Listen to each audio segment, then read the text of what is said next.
Olá pessoal, tudo bem? Mais uma edição de Papo de Valor. Dessa vez vamos falar de tecnologia. Olhar para o futuro só não, olhar para o presente e também para o futuro. Aqui ao meu lado, grandíssimo prazer estar com Fábio Coelho, capixaba de Vitória, de Bento Ferreira, Estou em casa. Obrigado, Abda. presidente do Google Brasil. E Fábio, grande prazer tê-lo aqui, hein? Puxa, obrigado. Você não sabe a alegria que eu tenho de voltar à Vitória, voltar aqui num veículo tão bacana como a Gazeta, poder estar aqui conversando contigo e estar desfrutando um pouquinho da família aqui, que está aqui no final da rua. Exatamente, no final da Chafique Morar. É, Ó, o Fábio, como eu disse, ele é natural de Vitória, formado em engenharia, com mestrado em administração e especialização pela Universidade de Harvard. Ocupou cargos executivos no setor de internet, telecomunicações, serviços financeiros e produtos de consumo em companhias globais. Ele é presidente do Google Brasil desde 2011 e vice-presidente mundial do Google desde 2015. Está aqui em Vitória para receber a comenda Jerônimo Monteiro, uma das mais altas honrarias aqui do Espírito Santo. Fábio, eu não posso começar essa nossa entrevista. Como é que se constrói uma carreira como essa? uma carreira, eu acho que, bom, primeiro eu diria que 50% de qualquer carreira é acaso, tá? Agora você tem que construir os outros 50%. Ele se constrói com muito trabalho, eu acho que com entrega de resultados, gestão de expectativas, capacidade de você se adaptar ao mundo que vai mudando. Eu me formei em 1985, tem 40 anos, o mundo mudou absurdamente de lá para cá. Então, se você tratar bem as pessoas, levar um grupo em direção a resultados, entender as expectativas de quem te contrata e faz com que aquilo funcione, e conseguir ficar atualizado, relevante para as novidades de mercado, acontece que você chegar em algum lugar. Aí vem a parte da sorte, né? Que o Romário sempre diz que sorte dá para quem está perto da oportunidade. Então, é quando a preparação se junta com a oportunidade. Então, a minha oportunidade, as oportunidades que foram aparecendo na minha vida, eu fui aproveitando porque eu estava bem preparado para cada uma delas. Você tocou num ponto e me lembrou uma pessoa que estava sentada nessa sua cadeira aí há 3, 4 meses, que foi o Dr. Jorge Gerdau.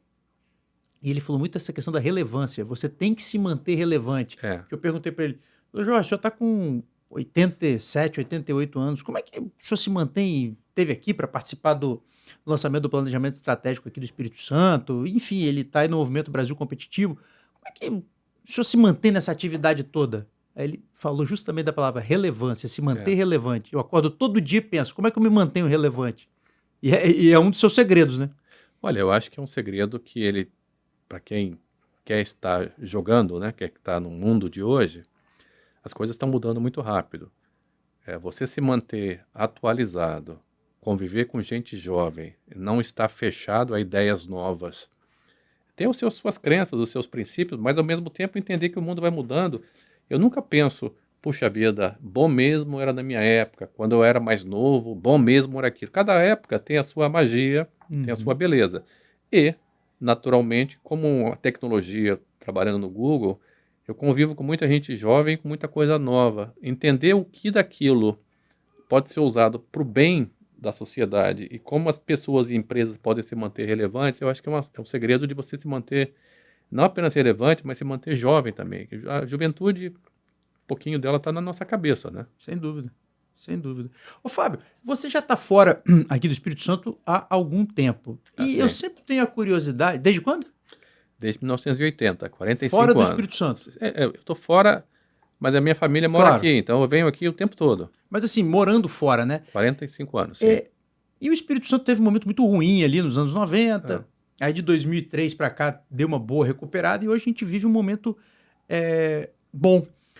Mas eu tenho a curiosidade sempre de perguntar, porque esse é o ponto de vista do capixaba que está aqui dentro. E do capixaba que está lá em São Paulo, como é que você enxerga o Espírito Santo hoje? Olha, primeiro, eu acho que teve uma série de boas administrações aqui, com coerência, com uma capacidade de execução muito boa. O Google fez muitos projetos aqui nos últimos governos estaduais e governos municipais, que mostram que o Espírito Santo hoje é um estado exemplar no Brasil. Nenhum estado é perfeito, mas o Espírito Santo melhorou muito no seu IDH, a parte do Índice de Desenvolvimento Humano. O Espírito Santo melhorou muito na avaliação do processo educacional aqui do estado. Quem está de fora vê isso ainda mais. Por quê? Porque você vem com intervalos, né?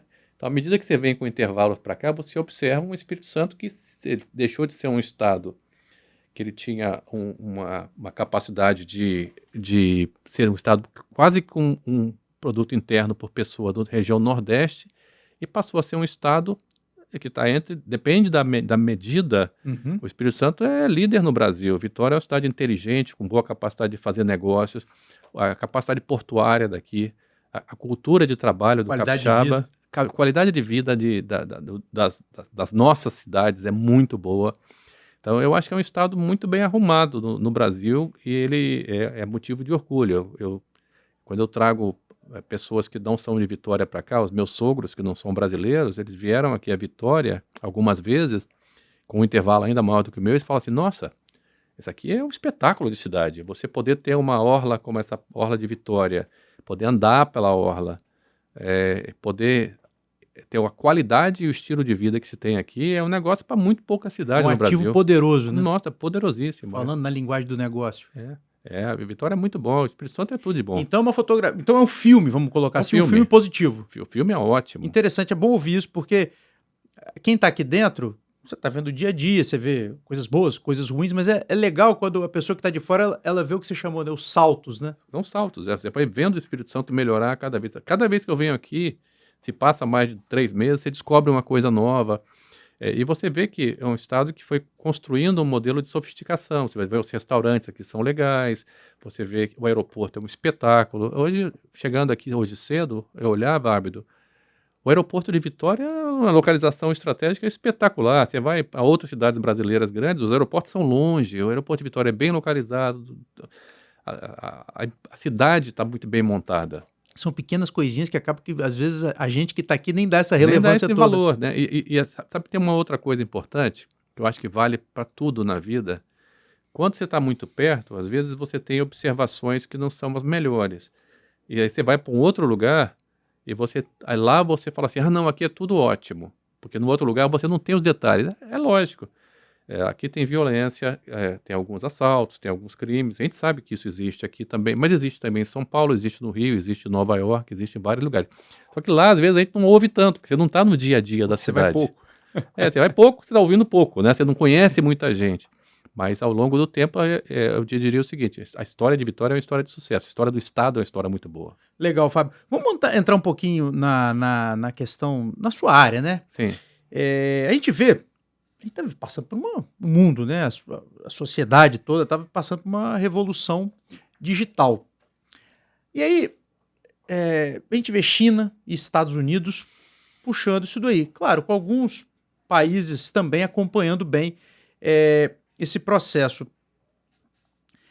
Como é que você coloca, como é que você enxerga o Brasil nessa revolução que a gente está passando? Ótimo. Essa é uma pergunta excelente, porque depois de 15 anos do Google, a gente tenta influenciar políticas públicas trabalhando com os governos para que a gente tenha um Brasil melhor para os brasileiros. Eu acho que, na minha função, eu tenho esse dever de poder dizer às autoridades como a tecnologia pode ajudar a tornar uma sociedade melhor. Seja a automação, seja a utilização de ferramentas de tecnologia, a utilização de plataformas ou mesmo inteligência artificial. Os Estados Unidos eles têm uma combinação espetacular entre capital, universidades e empreendedorismo. Esse triângulo da academia com o mercado financeiro, com a capacidade de você financiar ideias novas, é espetacular. E a gente trouxe um pedaço disso para o Brasil. A China tem simplesmente uma quantidade de talentos absurda e uma vontade de trabalhar muito grande e uma visão de longo prazo muito bem construída. Eu estive na China algumas vezes e você vê, aqui no Brasil, nós formamos parte que se chama de STEM, né? Ciência, tecnologia, engenharia e matemática. Nós formamos em torno de 280 mil pessoas por ano. A China forma 3 milhões. Então, acho que é a população do Espírito Santo. 3 milhões de pessoas por ano são formadas em ciência da computação, engenharia, matemática. Isso dá à China uma vantagem competitiva muito grande. Então, essa é a primeira parte.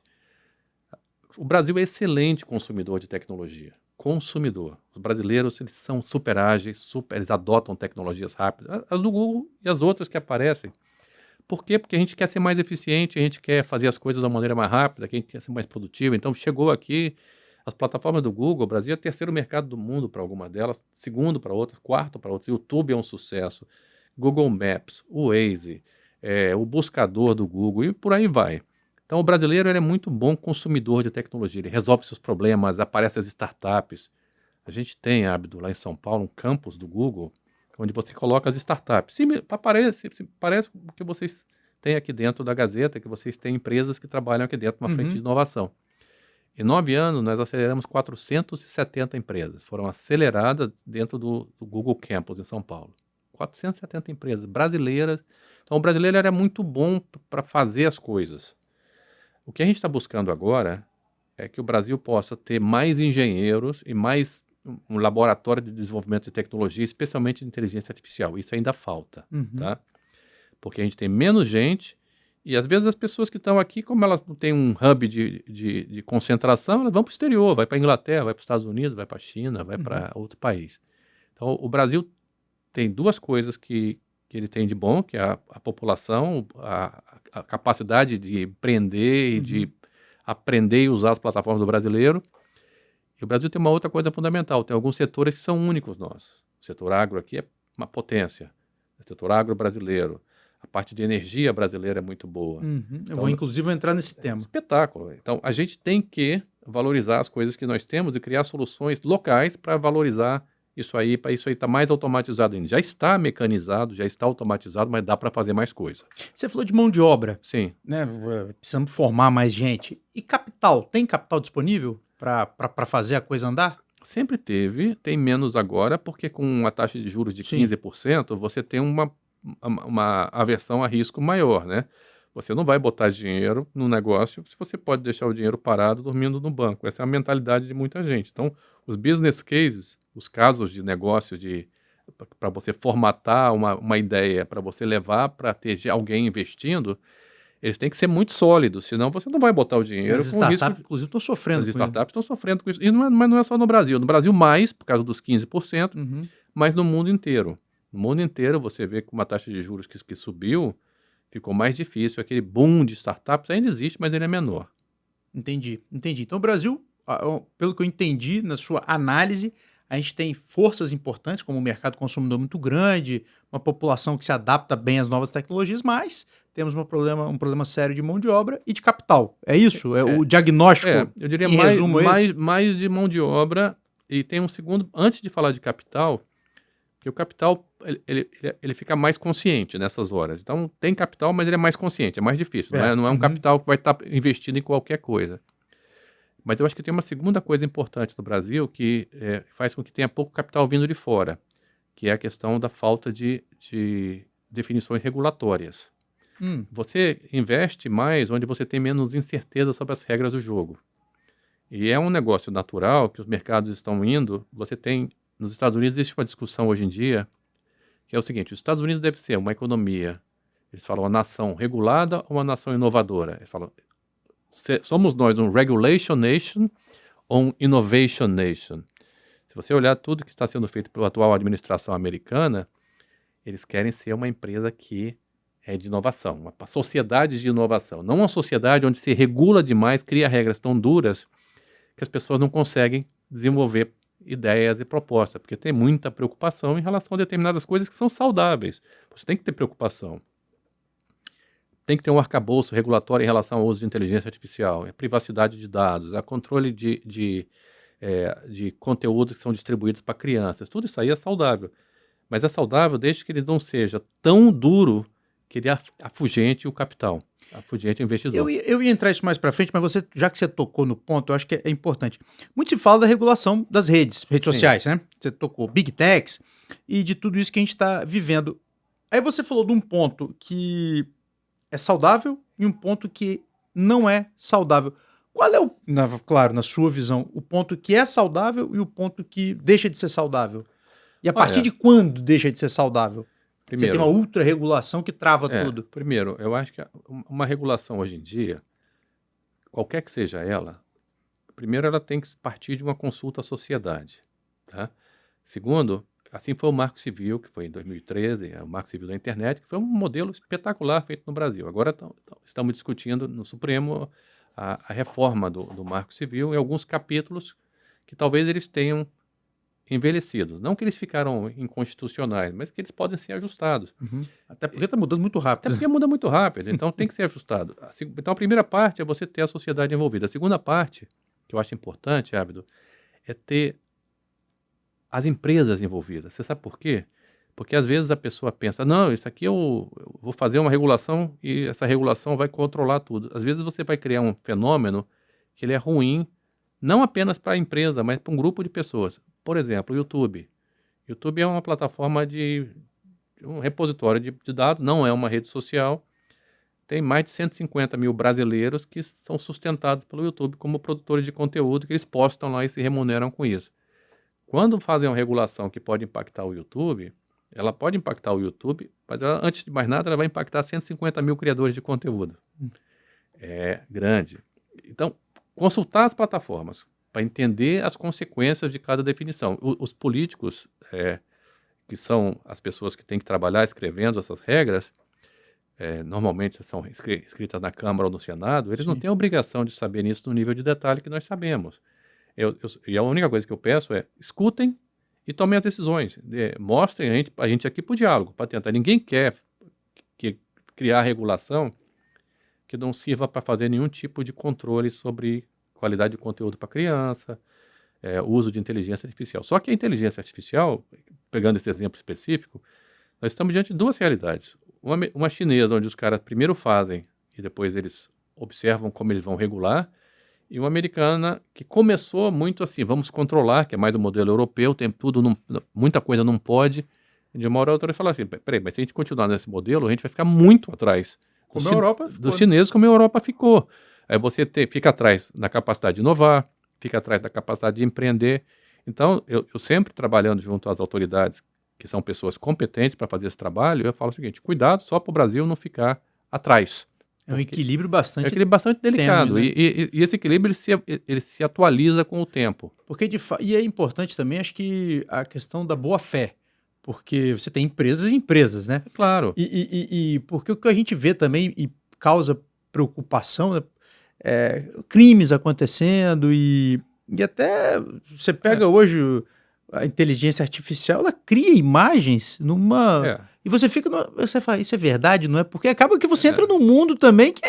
Não, essa questão dos deepfakes é uma questão que tem que ser tratada, porque você postar um conteúdo 100% sintético na internet, ele tem que ser identificado como tal. Essa regulação está sendo discutida nesse momento. E não é só no Brasil, no mundo inteiro. Então, por um lado, eu diria o seguinte, Ábido, a tecnologia ela serve para trazer abundância e acesso. Acesso à informação, acesso ao conhecimento, acesso à comunicação. Hoje o WhatsApp, que não é uma plataforma do Google, mas ele mudou a vida das pessoas. Impressionante. Né? Impressionante. Assim como o buscador, ele leva as pessoas, o Google Search, a tomar decisões mais informadas. No YouTube você pode ver coisas, desde coisas do passado até coisas que são de uma paixão sua que você não teria condições de ver numa televisão normal, porque a televisão tem uma limitação de canais, né? Você vê na hora que quer, da forma que quer, na plataforma que quer, agora com a televisão conectada você vê muito mais. Isso para dizer o seguinte, o volume de pessoas consumindo e produzindo conteúdo, ou consumindo e produzindo informação aumentou barbaramente. E sempre tem um percentual pequeno de fraude que tem que ser controlado e tem que ser removido. A questão em qualquer sociedade, em qualquer plataforma, é que o fraudador ele tem uma agilidade impressionante. Eles sabem se movimentar. Isso deve ser tolerado de jeito nenhum. Hoje, uma das coisas que a gente está abrindo em São Paulo é um centro de segurança de informação. A gente vai ter um monte de engenheiros brasileiros trabalhando com segurança de informação no Google, que já estão contratados, inclusive, que vão para um campus que a gente está abrindo dentro da USP no primeiro trimestre do ano que vem. Para te dizer, entre os 99,91% positivos e os 0,09% negativos, eu fico com os 99,1%. Tá? Eu fico entendendo que nunca vai ser 100%, porque sempre tem alguém que vai encontrar uma forma de criar alguma coisa que vai ser ruim, e essas pessoas tem que ser eliminadas do sistema, esses postadores de conteúdo ruim tem que ser eliminados do sistema. Ô, Fábio, vamos voltar um pouquinho nas oportunidades para o Brasil. Você falou de energia Sim. limpa.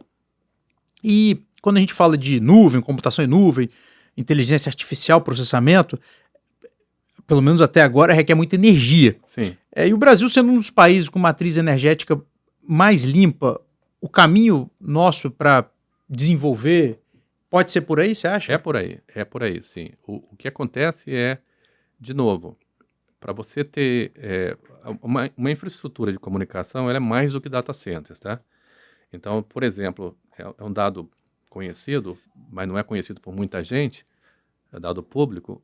Nós temos hoje uma rede de cabos submarinos do Google, que nós lançamos, passamos mais de 8 anos trabalhando nisso. As pessoas veem as plataformas, mas por trás das plataformas tem muita coisa. Por exemplo, nós temos um cabo submarino que ele vem pelo mar.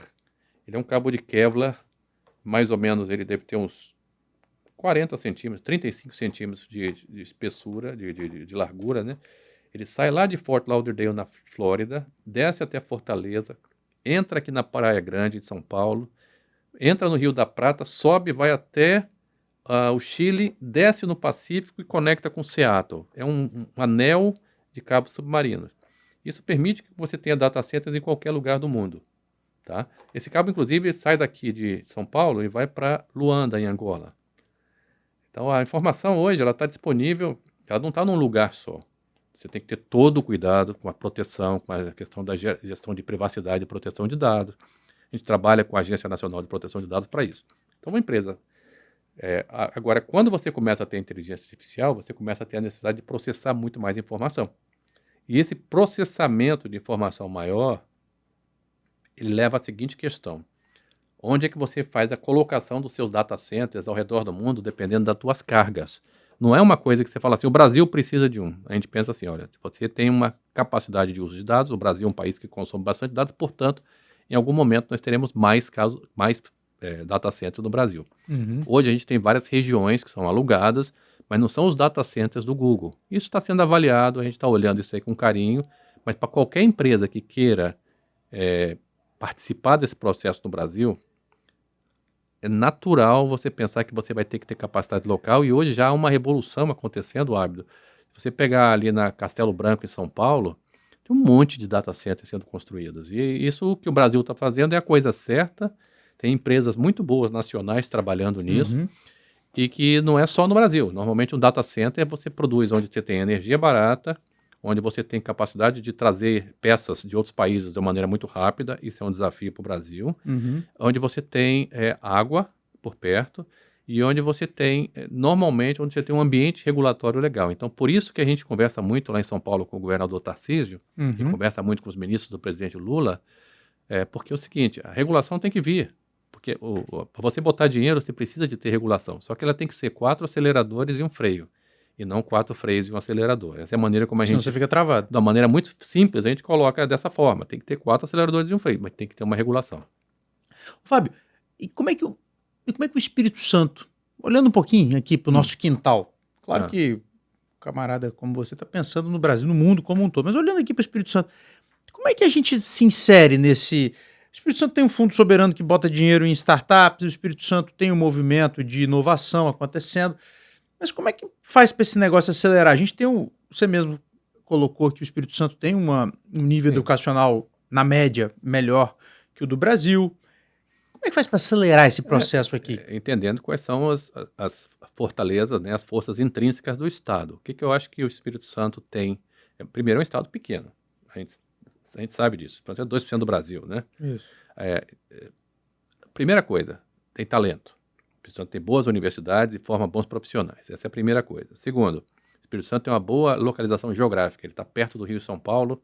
Ele é um estado que ele tem uma qualidade e custo de vida bons para pessoas que podem passar tempo interagindo entre São Paulo e Rio com Vitória.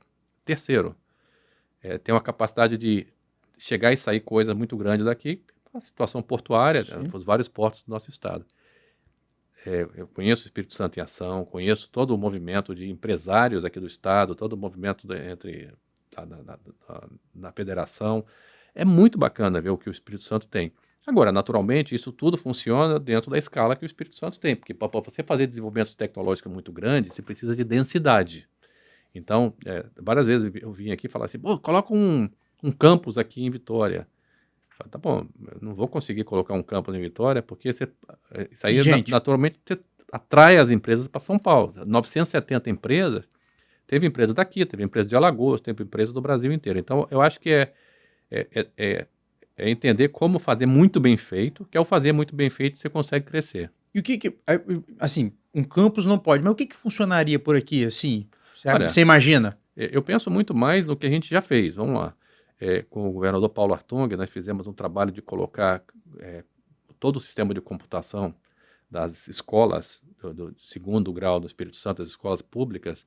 A gente começou a dar aquele computador chamado Chromebook, que é um computador que tem toda a informação está na nuvem. Ele colocou aquilo na maior parte das escolas do estado. Foi quando o IDEB do Espírito Santo subiu. Você ter o Google para a Educação, que é um sistema também é gratuito para as escolas, que você tem a capacidade do sujeito ter lá o editor de texto, o calendário, sistema de e-mail, tudo isso aí. Eu gosto mais da ideia de você ter um hub de startups, de empreendedorismo feito aqui pelas empresas e pelas entidades do Estado, e que, à medida que essas empresas vão sendo desenvolvidas, aí elas vão ganhando o mundo, não é? São Paulo, Rio, até mesmo para o exterior. E eu acho que do nosso trabalho que a gente tenta fazer aqui é jogar soluções que funcionem para o serviço público, para a educação, para a medicina, que são as áreas que eu vejo que tem mais oportunidade da gente trabalhar. Aqui, você vê? E no Brasil inteiro, Ok. Ô, Fábio, vamos lá. Inteligência artificial, Sim. machine learning, automação. É tanta coisa. Eu tô jogando aqui algumas palavras, mas a gente poderia ficar aqui amanhã, o resto do dia todo falando disso. A pergunta que eu vou te fazer é um pouco ingrata. Mas assim, com o olhar de hoje, outubro de 2025, até onde que vai isso tudo? Eu acho que a gente não está nem começando. E aí, esse assunto, eu vou tentar dar uma resposta curta, mas sob o risco de ficar superficial. Primeiro, a inteligência artificial já existe dentro do Google há 10 anos, tá? Agora ela foi disponibilizada para as pessoas, através do que a gente chama de inteligência artificial generativa. Ela não é factual, então ela não é perfeita, porque você tem que treinar os modelos. E ela é a base da inteligência artificial, tanto do ChatGPT, que é da OpenAI, quanto do Gemini do Google, é você ter um volume muito grande de dados que foi construído ao longo do tempo, da história, né, especialmente dos últimos 50 anos, se construiu muito dado, especialmente nos últimos 15 anos, com o advento da telefonia celular e da capacidade que as pessoas têm de interagir com a tecnologia. Isso pode ser usado para o cidadão tomar melhores decisões, para as empresas ficarem mais eficientes ou para inovar.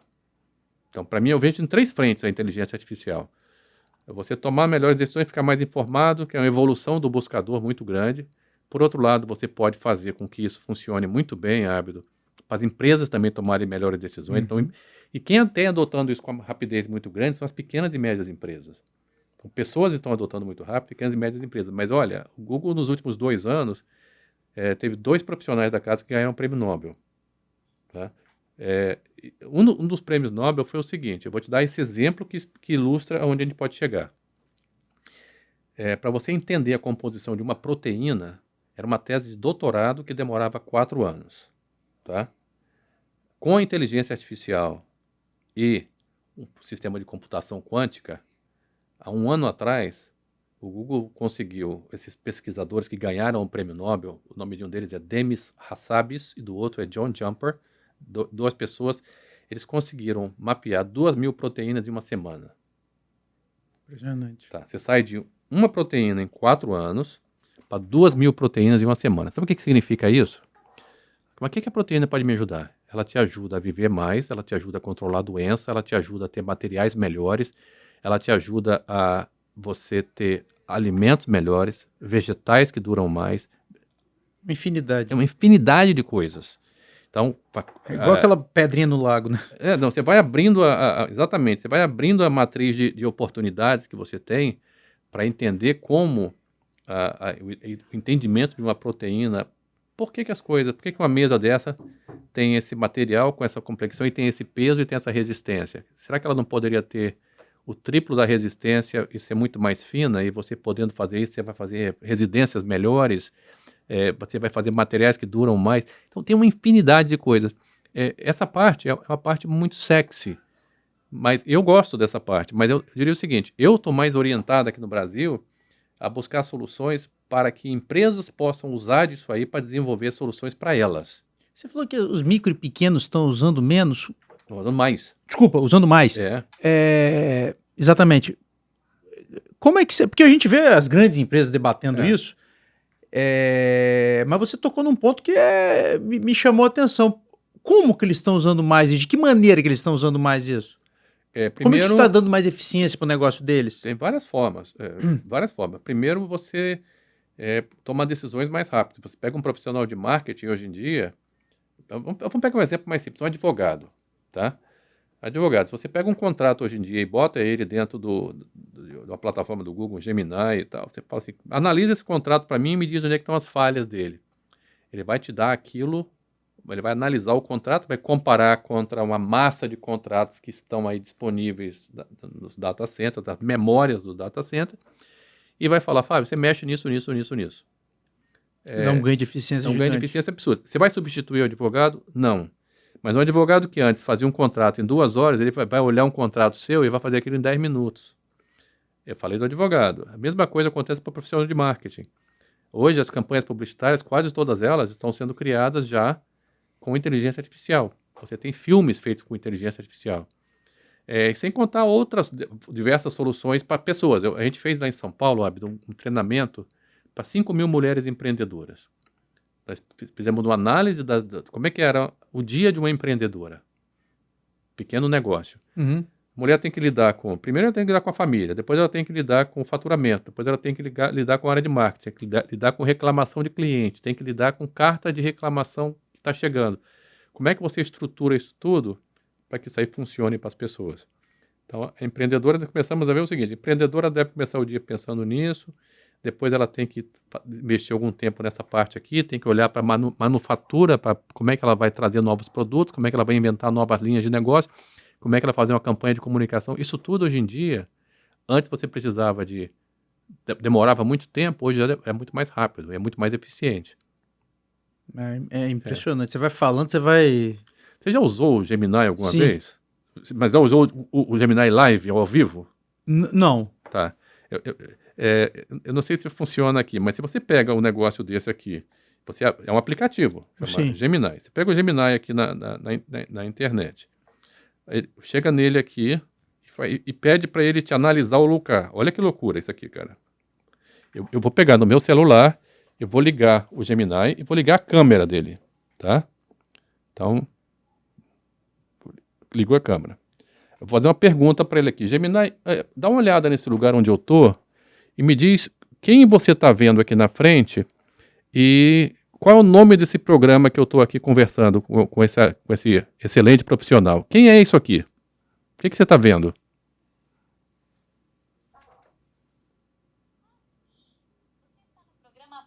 De valor com Abdul Filho. E quem aparece na tela é o próprio Abdul Filho.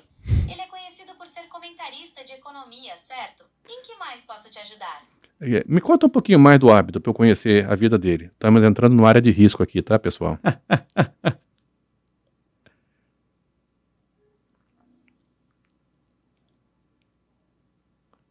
Sim. Abdul Filho é conhecido por ser comentarista de economia. Ele já trabalhou em vários veículos de comunicação, cobrindo essa área. Você gostaria de saber mais sobre a carreira dele ou algum outro aspecto? Mais sobre a carreira dele. Impressionante.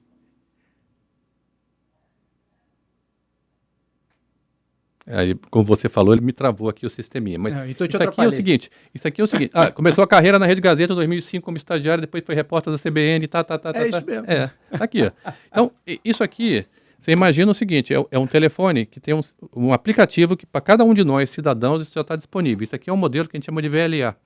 VLA, que é um modelo que ele tem visão, tem linguagem e tem ação. tá? Ele tem a capacidade de enxergar tudo que está acontecendo aqui ao redor, o ambiente, com memória. Aí ele tem a capacidade de ter uma linguagem, de se comunicar contigo, de você fazer perguntas a ele te responder as perguntas e ao mesmo tempo ele pode te explicar e tem ação. Ele pode falar assim, tá bom, então me marca pega o e-mail dele no meu e-mail e manda um e-mail para ele falando, explicando isso. Você vai ganhando eficiência monumental no seu dia a dia. Monumental no dia a dia. O nosso tempo está passando e a gente vai falando aqui, é um troço muito, muito, muito legal. Como é que você enxerga o mundo? Não no futuro, mas daqui a, sei lá, 5 anos. Eu enxergo todas as pessoas mais empoderadas, mais eficientes, usando inteligência artificial. E aí volta o papo da relevância que você teve aqui com o Dr. Jorge Gerdau, que é as pessoas que não quiserem utilizar a inteligência artificial para seu benefício próprio ou dos seus negócios, elas vão ter mais dificuldade de estar atualizadas, de estar relevantes, de estar, se for uma empresa, de estar competitiva, porque vão ter pessoas fazendo aquilo de uma maneira mais barata. Pode demorar, né? E não, é aquele negócio, eu luto o tempo todo em nome da sociedade brasileira para que a gente possa ter o Brasil como protagonista disso aí, entendendo que cada país tem a sua força, né? Tem a sua vantagem comparativa. Mas eu acho que esse é o ponto, a gente tem que estar atualizado. Você tem algum medo? Não, medo não. Eu acho que tem coisas que a gente tem que olhar, em qualquer mudança tecnológica, Abdo, tem coisas que a gente tem que olhar como a gente faz com que elas sejam feitas com responsabilidade, mas ao mesmo tempo com ousadia. Ser ousado e responsável faz parte de qualquer atividade empresarial. Agora você tem que ser responsável, e é isso que eu busco trabalhar. A gente tem que estar gerando alguma coisa que seja boa para as próximas gerações. Vamos mudar um pouquinho do rumo da conversa. 2025 teve uma novidade para você, porque você assumiu como VP de tecnologia, vice-presidente de tecnologia do Flamengo. Como é que foi isso? Olha, esse é um trabalho aprovado pelo Google, não remunerado, que eu faço nas segundas-feiras à noite. Eu sempre fui flamenguista, como bom capixaba, né? Muitos capixabas são flamenguistas, nem todos, mas muitos. Mais ou menos. Eu sei, você não é, mas... o que o BAP, que é o presidente atual, percebeu, quando ele participou da eleição no final do ano passado, foi que o Flamengo o Flamengo não é um time de futebol, também não é um clube social, ele é uma combinação de coisas que você tem capacidade de promover melhores serviços quando você consegue entender quem é que você tem. Sim. Então, o Flamengo tem 46 milhões de torcedores no Brasil. Em média, 70 mil pessoas vão ver jogo no Maracanã, 60 e poucas mil pessoas. Tem um clube social, que tem sócios que pagam todos os meses. São várias camadas. Né? Hoje eu cheguei aqui em Vitória, cedinho, tinha um monte de gente no aeroporto com a camisa do Flamengo que deve estar indo ver o jogo do Flamengo com o Racing. Hoje à noite, 9h30 da noite. Como é que você faz para que esse capixaba que vai levar o filho, o neto, a esposa, possa ter a melhor experiência possível? Então, a tecnologia ajuda você a criar melhores experiências. Exemplo, no Maracanã hoje já tem identificação com reconhecimento facial. Uhum. Quando você está reconhecido facialmente, já tem um comportamento melhor dentro do estádio. Você já tem menos cambista, você pode comprar os ingressos de uma maneira mais transparente. Então, eu acreditei que, sendo o Flamengo um clube brasileiro que ele funciona como uma referência, eu ajudando o BAP sem atrapalhar o meu trabalho no Google e sem remuneração, eu posso de alguma maneira contribuir para uma coisa que para mim sempre foi paixão, sempre foi prazer ajudar a participar do futebol brasileiro. E é muito legal, são pessoas muito bem intencionadas. E qual é a diferença de você dirigir uma empresa como o Google, que é o que você faz aqui no Brasil, e estar lá dirigindo de uma certa forma o seu clube do coração? A primeira diferença é que um clube tem um caráter associativo, né? Você tem conselho diretor, conselho deliberativo, tem vários conselhos. Eu fiz isso muito quando eu trabalhei no Conselhão, eu continuo trabalhando no Conselhão desde 2013 que eu ajudo no Conselhão do governo federal. Né? Governo Dilma, do governo Temer, governo Bolsonaro, governo Lula. Você é mais um contribuindo ali, sabe? É um pouco diferente de uma empresa que você é o presidente e você é o último responsável pela tomada de decisões. Não é nem melhor nem pior, é só diferente. Então, você tem paixão envolvida, né? E tem paixão envolvida, mas eu também tenho paixão, Abdo, pela tecnologia, sabe, pelo que o Google Mas o futebol às vezes fica um pouco irracional, né? Essa parte eu confesso que eu não estou muito nessa aí não, tá? Eu consigo ser bastante racional, eu vejo os meus colegas de mesa bastante racionais também na conversa, porque aí você tem tecnologia, que é o que eu faço, tecnologia e inovação, você tem o clube, você tem os ambientes sociais, você tem a comunicação e o marketing, isso tudo tem que ser muito profissional, sabe? Porque senão o futebol brasileiro vai ficar para trás. E teve um salto interessante, inclusive muito o Flamengo tem muito a ver com isso, o próprio Palmeiras, o futebol deu um salto interessante nos últimos brasileiro, né? O futebol mundial se profissionalizou e o futebol brasileiro precisa se profissionalizar. Hoje em dia, o Flamengo, em 2013, vou te dar esse dado, que é um dado curto para quem gosta de futebol, o Flamengo faturava 300 milhões de reais e tinha uma dívida de 900. E esse ano passado, a dívida do Flamengo é zero praticamente, uma dívida pequena de 60 milhões de reais. Nada. Que é uma dívida que não necessariamente precisa ser paga. Você pode deixar o dinheiro lá e não pagando, vale a pena pagar. Uhum. E o Flamengo faturou 1 bilhão e 300. E esse ano, se der tudo certo, vai faturar mais do que isso. Então, você ter mais dinheiro para criar um clube forte, que gere melhores experiências para os seus fãs, que cria um clube social melhor, é muito bacana poder ajudar isso aí de uma forma, sinceramente, 100% desinteressada. Eu faço isso aí absolutamente porque eu também tenho que devolver alguma coisa para a sociedade, seja no Conselhão.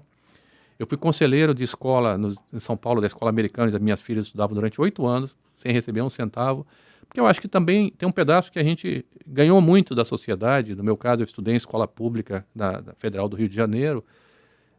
Por que não devolver um pouquinho? Já que eu vou devolver também, eu devolvo para o Flamengo. Poxa, você podia devolver para o Vasco também. Vamos encaminhar para o final do nosso papo, que está, poxa, muito legal. O que você diria para um jovem que está escolhendo, um garoto de 15, 16 anos, 17 anos, que está escolhendo agora o que fazer da vida? O que você diz para esse garoto?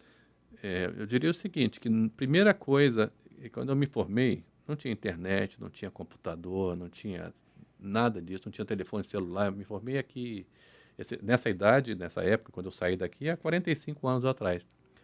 Eu diria que as pessoas elas têm que, primeiro, construir competências que vão evoluindo ao longo do tempo, é aprender o tempo todo. Uhum. Segundo, você tem que desenvolver uma boa reputação, sabe, Ábido? E uma boa reputação significa, quando eu vou contratar alguém, normalmente eu conheço alguém que conhece a pessoa. Ainda mais aqui em Vitória. Não, aqui em Vitória especialmente, né? Mas aí a pessoa, como é que é aquela pessoa? É bom, e trabalhador, tal, boa gente, sabe? Se dá bem com as pessoas. Você vai contratar alguém que você liga e fala assim, pessoa complicada e tal, ou não tem vontade de trabalhar, não sabe, não consegue aprender. Então, tem uma boa reputação. Demora anos para você desenvolver uma boa reputação. Todo dia, durante anos. Se capacitar. E entender que a decisão que você está tomando hoje, aos 16 anos, ela não vai definir onde você vai terminar, mas ela vai te ajudar a chegar lá. Por que eu digo isso? Eu me formei em engenharia civil. Eu fiz obra aqui em Vitória, naquela siderúrgica que tem ali do lado do estádio da Desportiva, quando eu me formei. Que era Ferriaço na época, Cofave. Isso, agora é CIMEC. Agora é CIMEC, pois é. Eu trabalhei na construção daquilo ali, da segunda aciaria daquele terminal. Um dia eu falei, eu quero trabalhar em outra coisa com pessoas, então vou voltar para a faculdade, fazer mestrado para estudar. Então, são decisões de carreira. O fato de você tomar uma decisão hoje não deve ser visto como algo... Escrito em pedra. Escrito em pedra. Também não é algo trivial, porque ele vai te construir um caminho, né? E às vezes, só para terminar essa resposta, as pessoas falam muito em carreira. Carreira, cara, para mim, é você sair do ponto A e chegar no ponto B. Eu dei uma carreira ali. Eu encaro a minha vida profissional muito mais como um jogo de xadrez. Você tem um conjunto de coisas na sua mão, né? É a tua vontade de trabalhar, a tua capacidade de aprender, a tua capacidade de se relacionar, são as suas peças. Como é que você vai montando as suas peças para o seu jogo ficar bom? E às vezes você tem que fazer um movimento para o lado. Às vezes Como é que você vai armar seu time? Como é que você arma seu time, as suas peças, o teu jogo, para que você possa, com isso, chegar num lugar legal? Que não é necessariamente na linha de chegada, porque a vida não tem linha de chegada. Pelo menos enquanto você está trabalhando, você está ali, né? Hoje você faz uma coisa, amanhã você pode mudar para eu trabalhei em telecomunicação, você descreveu aqui no começo. As coisas foram evoluindo e eu fui mudando. Ao longo de 40 anos, você vai mudando de atividades. Então, não esquentar muito com, sabe, isso aqui, não gosto disso aqui, entender se aquilo pode te levar a algum lugar, tentar persistir um pouquinho. Resiliência, né? Resiliência, tentar persistir um pouquinho. Quando eu comecei a engenharia, eu falei, mas será que é isso que eu quero? Depois eu fui ver que foi a melhor coisa que eu fiz. A engenharia me ajudou a resolver problema, me ajudou a pensar, a conhecer gente muito boa na escola de engenharia. Mas eu tive que mudar para fazer um mestrado em administração, para fazer outras coisas depois e fui trocando de áreas dentro das empresas. Eu acho que é por aí um pouquinho. Eu não sofrer muito não, sabe? E o que você diria para os pais desse garoto? Para os pais desse garoto, nossa, eu diria para... Que você está vivendo um pouco isso também, né? eu diria o seguinte, o que você diz para pais de pessoas hoje? As pessoas hoje elas aprendem mais as coisas na rua, com a internet, com os amigos e tal, do que com os pais. Né? Há 100 anos atrás, os pais eram a maior referência que nós temos, que nós tínhamos, antes de eu e vocês termos nascido. Mas eu acho que o importante dos pais é ter um papel de mentores e de apoiadores das decisões dos filhos, entendendo que, às vezes, o mentor não vai estar 100% de acordo com a decisão dos filhos, mas você tem que apoiar, você tem que inspirar a reflexão.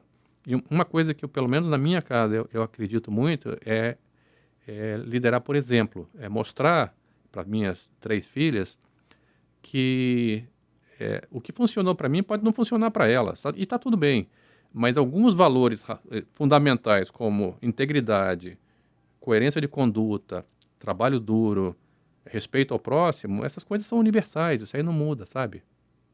Poxa, legal, Fábio.